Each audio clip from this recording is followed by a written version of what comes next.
Certaines maladies peuvent s'avérer très handicapantes et avoir un impact négatif sur le travail. Comme vous, le sujet nous intéresse et nous avons décidé d'en parler dans ce numéro d'Hebdo Santé sur Média. Soyez les bienvenus et comme toujours, deux invités avec moi, Dr Digra Amel Leito, bonjour. Bonjour, monsieur Eustache. Alors, vous êtes médecin de travail et vous intervenez dans la grande distribution, c'est bien ça? C'est exact. En tout cas, merci pour l'honneur que vous nous faites de revenir sur le plateau d'Hebdo Santé, docteur. Le plaisir est partagé. Mon deuxième invité, une femme que nous retrouverons également avec beaucoup de plaisir sur le plateau d'Hebdo Santé, Madame Abou Victoire Carole. Bonjour Madame. Bonjour Monsieur Eustache. Alors vous êtes commerciale de profession. De profession. Présidente de l'association Agir contre l'endométriose. Oui, c'est ça. Vous souffrez vous-même de l'endométriose. Oui, malheureusement. En tout cas, bienvenue à nouveau sur notre plateau. Merci. Et merci encore à tous les deux d'avoir accepté de participer à cette émission afin donc d'évoquer cette problématique de ces maladies handicapantes, notamment l'endométriose, qui touche 10% des femmes et des filles en âge de procréer à l'échelle mondiale, soit 190 millions de personnes. C'est beaucoup, hein? Alors, vous, depuis quand vous souffrez de cette maladie?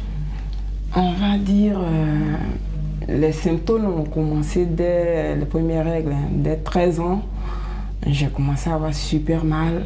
Assez tôt déjà? Oui. D'accord. Et après une errance médicale, ça fait 6 ans. Quand vous dites errance médicale, on a eu du mal à détecter, Voilà. a dit que c'était l'endométriose. Voilà, depuis mes 13 ans jusqu'à maintenant, j'ai plus de 30 ans.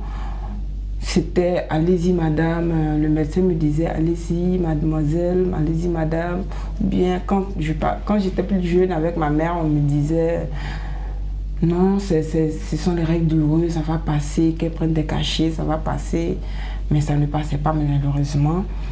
Et il y a 6 ans que lorsque je suis carrément tombée dans les pommes, que je suis allée voir une gynécologue et c'est là que le diagnostic est tombé pour dire que je souffrais d'endométriose. Malheureusement, je ne connaissais pas cette maladie, je ne savais rien d'elle, j'étais un peu perdue, qu'est-ce que l'endométriose, qu'est-ce qui se passait, parce que vraiment ma santé m'empêchait vraiment de vivre réellement. D'accord. Alors dans votre présentation, vous avez précisé, vous avez mentionné que vous êtes sans emploi aujourd'hui. Oui. Est-ce que c'est lié à cette maladie?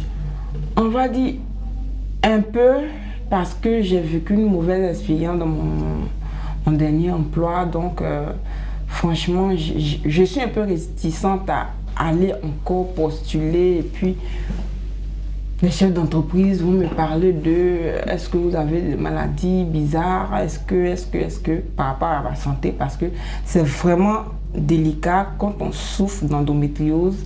Ça peut vous clouer carrément au lit pendant des jours et des jours. Parfois 2 semaines, 3 semaines, peut-être 1 mois. Donc c'est compliqué pour une femme qui souffre d'endométriose de ne pas aller au travail. Et ça aussi, ça impacte sur son moral, ça impacte sur son travail, ça impacte sur l'entreprise parce que vous êtes payé pour un service. Pour un rendement, pour un rendement, et puis malheureusement, par à... rapport à ça, vous ne pouvez pas honorer vos engagements vis-à-vis de l'entreprise. Donc là, moi, particulièrement, je comprends, mais vu que cette maladie est assez méconnue, du coup, les chefs d'entreprise sont assez réticents sur cette maladie. Alors j'insiste là-dessus. Est-ce que c'est, du moins si vous avez perdu votre boulot du fait de la maladie? Oui. Parce que quoi, vous n'étiez pas toujours à votre poste, c'est bien ça? Oui, mais déjà, c'était une dame, ma patronne. Quand j'ai commencé à travailler, c'était bien. Et arrivé un moment,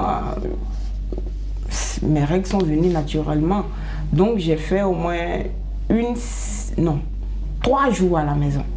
Et je l'ai appelée pour lui dire vraiment, je souffre le temps. Comme elle elle a vécu en Europe, elle savait un peu ce que c'est l'endométriose. Donc, lorsque je suis revenue, elle m'a appelé dans son bureau, elle m'a dit carrément, dites-moi réellement, vous souffrez de quoi? Lorsque je lui ai expliqué, elle m'a dit, mais vraiment, cette maladie, c'est compliqué. Parce que, Madame Abou, si je comprends que malgré que vous souffrez, vous êtes venue, parce que là, je vois à votre tête que vous n'êtes pas bien. Si vous devez revenir, repartir pendant 1 semaine, 2 semaines, ça va être compliqué. Moi, je vais me séparer de vous automatiquement. Mais vous saviez en âme et conscience quand même que la maladie vous empêchait de travailler normalement. Oui, mais vu que je suis commercial, être commercial, on peut faire un rendement même si on se donne les moyens. En 2 semaines, si tu atteins tes objectifs, que 2 semaines tu es malade, que tu restes à la maison, on veut quoi? C'est le rendement. Mais malheureusement, elle a pris la décision de... Elle m'a dit carrément, on va se séparer de vous, Madame Abou. Donc, j'ai pris mes clics, je reste à la maison. Et depuis lors, vous êtes sans emploi. Oui. Et vous dites que vous n'avez pas envie d'affronter les chefs d'entreprise qui vont vous demander si vous souffrez de maladies chroniques, de maladies handicapantes. Oui, tout parce ça. que maintenant, dans les entretiens, ce que j'ai remarqué, on pose cette question en fait. Ah bon? Oui, dans les entretiens, on vous pose la question. Moi, après ça, j'ai fait certains entretiens, on m'a posé la question, est-ce que vous souffrez de tel, de tel, de tel? Lorsque j'ai dit l'endométriose, on m'a dit, mais si vous souffrez de l'endométriose, je pense que c'est assez compliqué. Est-ce que vous pouvez venir au travail? Est-ce que vous n'avez pas manqué des jours? Docteur Digra, vous êtes médecin d'entreprise, on parle d'un sujet assez intéressant. Est-ce que vous pensez qu'on peut concilier travail et certaines maladies handicapantes comme l'endométriose?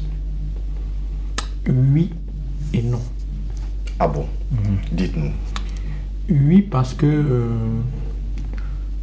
le rôle du médecin du travail, c'est d'adapter la tâche à l'homme, à l'état physiologique du travailleur.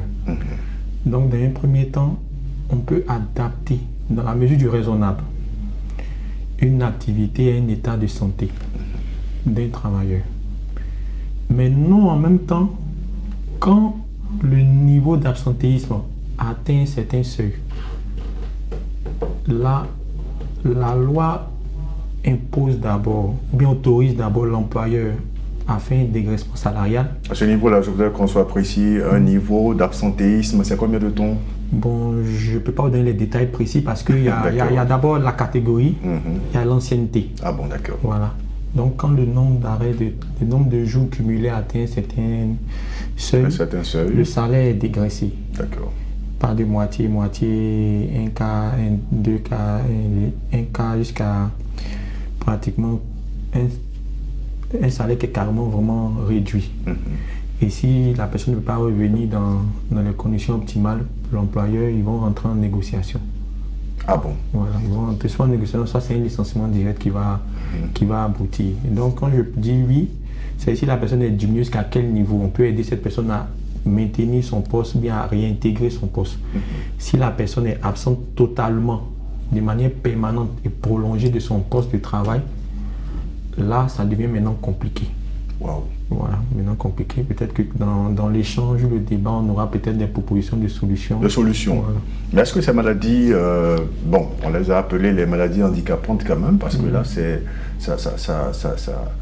je vais dire, ça dérange. Hein, ça ne permet pas à la personne d'être véritablement autonome. Est-ce que ces maladies-là sont reconnues par le Code du travail? Bon, ces maladies ne sont pas reconnues comme des maladies professionnelles. Ce ne sont pas des maladies qui sont reconnues dans le tableau des pathologies professionnelles. Ah bon? Voilà. Parce que tout ce qui a trait aux maladies professionnelles sont des maladies qui sont induites du fait de l'activité. En plus d'être induites du fait de l'activité, il faut respecter un certain délai d'exposition. C'est-à-dire, je vous donne une maladie X. Pour qu'on déclare que la maladie que vous avez X est une maladie professionnelle. Une maladie qui a été provoquée par votre travail. Par votre travail, et il faut par exemple que vous ayez fait 3, 4 ans, 5 ans d'exposition minimum. Et il faut que vous pratiquiez une activité précise qui fait partie d'un lot de pathologies qui sont en relation directe avec l'exposition. D'accord. Voilà, donc il y a certains critères à respecter pour déclarer une maladie comme maladie professionnelle. Et ces pathologies handicapantes, la plupart, si je ne me trompe pas, ne font pas partie des pathologies professionnelles, des maladies professionnelles. Donc, ce n'est pas indemnisé par la Caisse nationale de prévoyance sociale. Madame Abou Carol, dans votre cas, est-ce que vous avez consulté un médecin du travail? Non. D'accord. Je n'ai pas consulté parce que j'avais pas un contrat vraiment précis avec elle. Donc, lorsque elle m'a dit c'est pas possible, j'ai pas cherché à discuter ni à aller voir l'inspection du travail et tout. J'ai trouvé que je devais passer à autre chose. Voilà. D'accord. Alors là, dans le cas de Madame Abou Carol, ça c'est, je vais dire, elle est dans le privé, elle est dans, on ne dira pas l'informel, mais dans le privé. Là, ça devient un cas un peu difficile à gérer. Hein. Un peu difficile. Ouais. Difficile, mais pas impossible, parce que son médecin référent, le gynécologue, pouvait faire des propositions d'avis. Mais parce que pour la garder avec une pathologie chronique qui nécessite de sa santé pendant de longues périodes, il fallait aussi que la partie patronale puisse aussi accepter son état et accepter des aménagements. Ah d'accord, ça devait commencer par là. Voilà. Mais de facto, la dame a dit, voilà, vous êtes d'accord. Voilà. Il faut que les deux parties, l'employé et l'employeur, soient disposés à trouver un cadre d'échange raisonnable pour maintenir la relation, c'est-à-dire le contrat de travail. Quand l'une des parties ne souhaite pas, ça devient compliqué. C'est-à-dire qu'ils vont partir jusqu'à respecter le strict minimum légal et se séparer à la fin. D'accord. Voilà. Mais quand les deux parties sont disposées à se garder conjointement, à maintenir la relation, un cadre convenable peut être convenu. D'accord. Voilà. Alors prenons donc l'exemple d'un cadre légal, une entreprise d'une grande capacité où vous, en tant que médecin de travail, vous exercez. Alors quels sont pour une personne qui souffre d'une maladie chronique, handicapante, comment est-ce que vous pouvez encadrer cette personne? Quel est l'encadrement, quel est le soutien que vous pouvez apporter à cette personne afin que la personne ne puisse pas perdre son poste, son travail? Dans un premier temps, en tant que médecin, il faut que je reçoive cette dernière. Il faut qu'elle soit examinée, interrogée, examinée. J'aurais besoin d'un avis d'un spécialiste, en l'occurrence un gynécologue pour son cas, avec qui je vais échanger, qui va me donner une idée claire de son état et puis de l'évolution de sa pathologie. Et moi, en tant que médecin du travail, j'ai en ma possession les outils adéquats pour évaluer les risques ou les contraintes auxquelles elle est exposée en fonction de son nouvel état de santé, qui est assez délicat. Par la suite, je vais proposer des aménagements. Ça s'appelle des aménagements d'horaire, du fait d'un traitement ou bien du fait d'une pathologie. Je vais proposer peut-être des aménagements de poste parce que par exemple dans son cas de figure, il y a des contraintes de posture qui peuvent accentuer les douleurs. D'accord. Voilà, il y a des contraintes de posture, il y a l'activité elle-même, il y a le stress. Donc, connaissant l'activité, connaissant la pathologie, le médecin du travail est amené à arrondir tous les contours.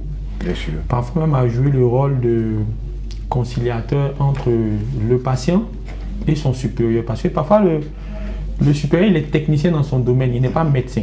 Il ne comprend souvent pas la pathologie. Donc, il faut souvent être amené à échanger avec sa hiérarchie, tout en maintenant le secret médical. D'accord. C'est bien précis. Bien sûr. C'est précisé. Il faut engager un échange avec sa hiérarchie, tout en maintenant le secret médical. Donc, et par la suite, il ne faut pas voir l'unité précise sur laquelle on travaille, mais il faut voir une corporation. Il faut après pratiquer des séances de sensibilisation, des séances de dépistage massif, précoce. Je dis bien massif et précoce. Voilà. Des pathologies chroniques et autres. D'accord. Informer, sensibiliser, former. La formation à reconnaître la maladie, la formation à accepter la maladie en tant que responsable de quelqu'un qui est malade et par l'acceptation de la pathologie en tant que malade soi-même. Parce que cette maladie aussi a une connotation, a une complication psychologique. Parce que du fait du fort absentéisme, même de la forte sollicitation à laquelle la personne est soumise, le gros stress il y a de l'anxiété, il y a des psychoses qui se créent après. Donc, il faut pouvoir faire accepter certaines choses aux travailleurs et à l'employeur. Il faut les former les uns, il faut former les uns et les autres à ces pathologies chroniques. D'accord. Alors, toujours dans cet accompagnement, est-ce que je prends le cas de Mme Abou Carole Victoire qui est là, elle est commerciale. Alors, elle a dit que pour atteindre des objectifs, ça ne prend pas trop de temps. Mais en même temps, je me dis que si elle a un rendez-vous avec un client, si elle traverse un moment difficile, elle peut ne pas honorer le rendez-vous. Alors, est-ce que vous, en tant que médecin du travail, si vous l'encadrez, vous pourrez lui conseiller un secteur d'activité précis selon son mal? Évidemment, parce que l'endométriose est une pathologie gynécologique où chaque femme a une certaine intensité, développe une particularité au niveau de l'intensité des signes.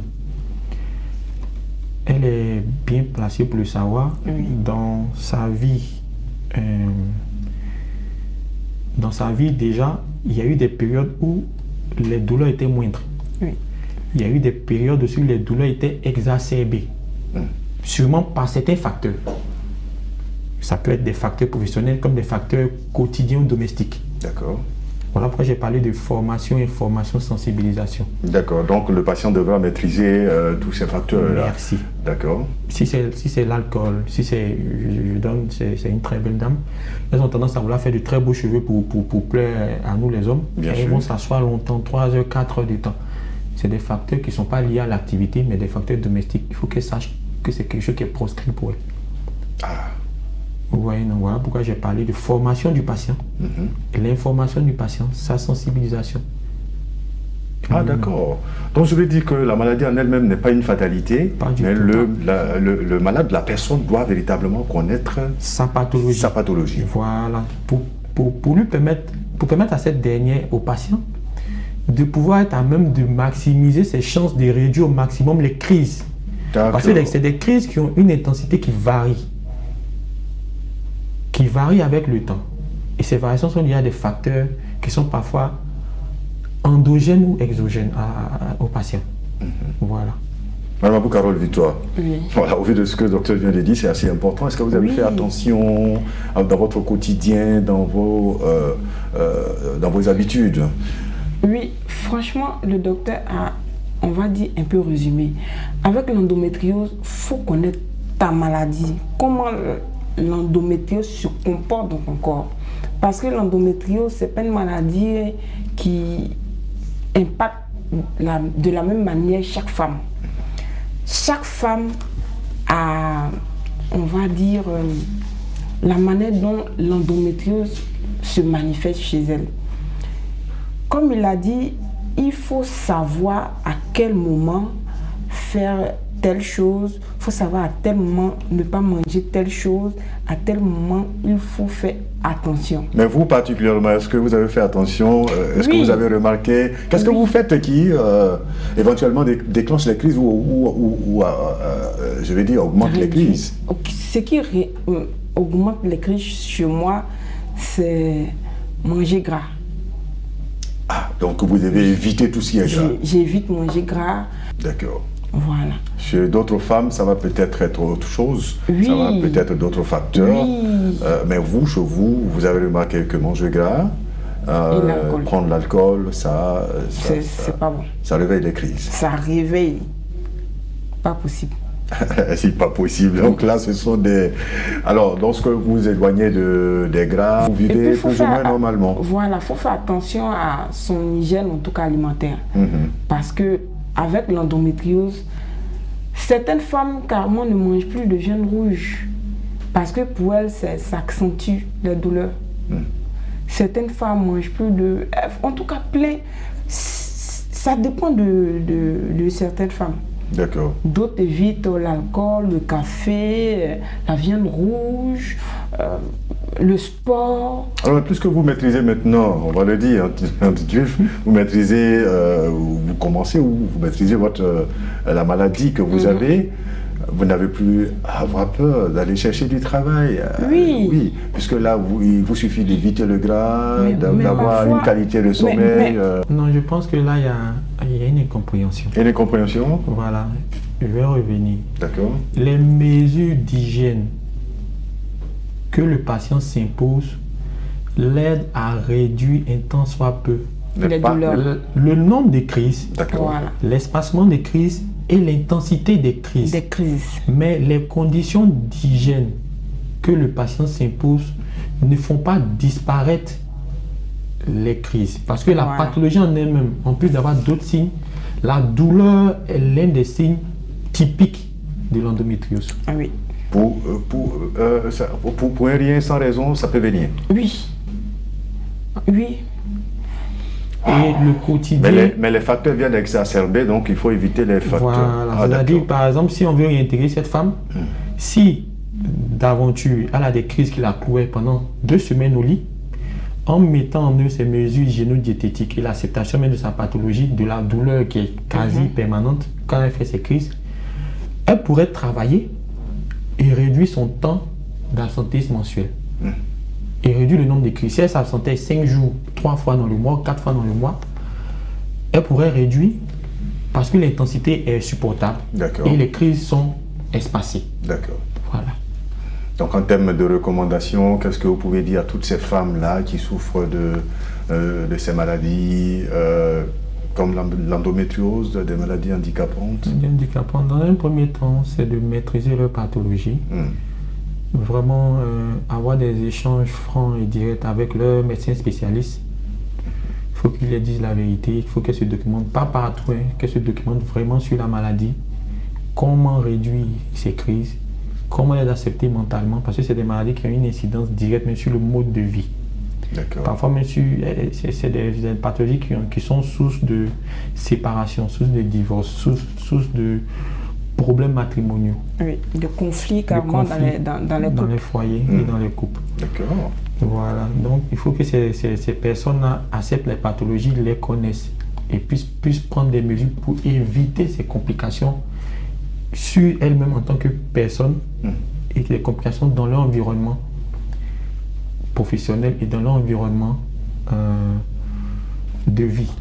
D'accord. Voilà, c'est ce que je pourrais dire à ces dernières. Et parfois, pas forcément aller dire à l'employeur, bien à l'employé, je souffre de temps, mais si d'aventure il y a un médecin de travail qui est dans l'entreprise, s'approcher de lui, échanger avec lui dire la vérité sur sa pathologie et les deux trouver ensemble les meilleurs moyens d'intégration ou de facilitation de son activité professionnelle. Bien sûr. Voilà, parce que le médecin du travail, son rôle c'est un processus inclusif. C'est pas un processus exclusif. C'est pas d'exclure quelqu'un qui a un problème. C'est d'inclure la personne qui a un souci dans un système tout en l'aidant à s'intégrer facilement Dans la société. dans la société, mais aussi dans son environnement professionnel. D'accord. Voilà. Le rôle du médecin du travail, c'est pas forcément de consulter, il a un rôle de conseiller aussi. Conseiller le patient, conseiller la direction. Parfait. Voilà. Madame Carole Abou, alors après toutes ces informations, qu'est-ce que vous retenez? Quel message vous avez envie de lancer à toutes les femmes qui sont dans votre situation? À toutes ces femmes qui travaillent, qui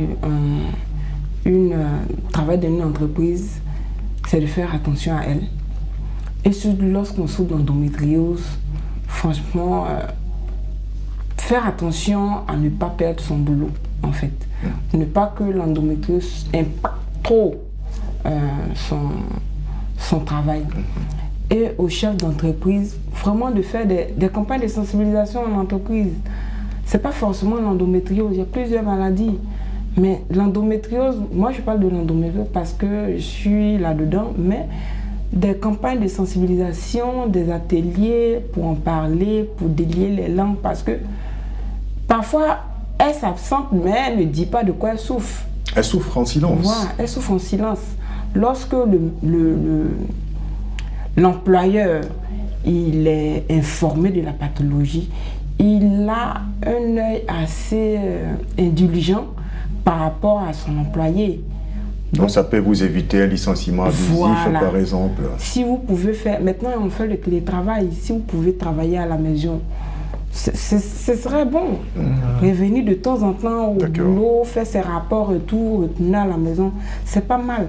Mais savoir vraiment montrer autour d'elle qu'elle souffre, c'est pas pour faire pitié aussi, mais il faudrait informer. Moi, franchement, je sollicite même par ce canal-là des entreprises pour venir faire des ateliers de sensibilisation dans les entreprises, en parler pour que les langues soient déliées autour de l'endométriose. D'accord. En tout cas, je pense que vous allez, après ce message que vous venez de lancer à travers Hebdo Santé, à travers Médian, vous allez certainement prendre votre bâton de pèlerin en tant qu'association Agir contre l'endométriose, aller vers ces entreprises et faire passer le message afin qu'aucune femme, plus jamais qu'aucune femme ne puisse donc perdre son emploi, qu'aucune femme ne soit marginalisée parce qu'elle souffre d'une endométriose. Oui. Beaucoup de courage à vous. Merci. Merci en tout cas, Dr Digra, d'avoir été là pour toutes ces informations. Madame Abou Carole, je rappelle que vous êtes commerciale, présidente de l'association Agir contre l'endométriose. Ah oui. Merci en tout cas pour votre engagement. Merci à vous. Dr Digra Ito, merci encore pour tous ces conseils. Merci d'avoir été là. Je rappelle que vous êtes médecin du travail et vous intervenez donc dans les grandes distributions. Voilà. On aura plaisir à vous retrouver pour d'autres sujets, hein, docteur. On vous attend. Merci à Madame Abou Carole et puis prenez soin de vous. Merci beaucoup. Merci à l'équipe de réalisation et à vous pour l'intérêt que vous avez accordé à Hebdo Santé qui s'achève. Je vous retrouve par la grâce de Dieu la semaine prochaine pour un autre numéro, toujours sur Média.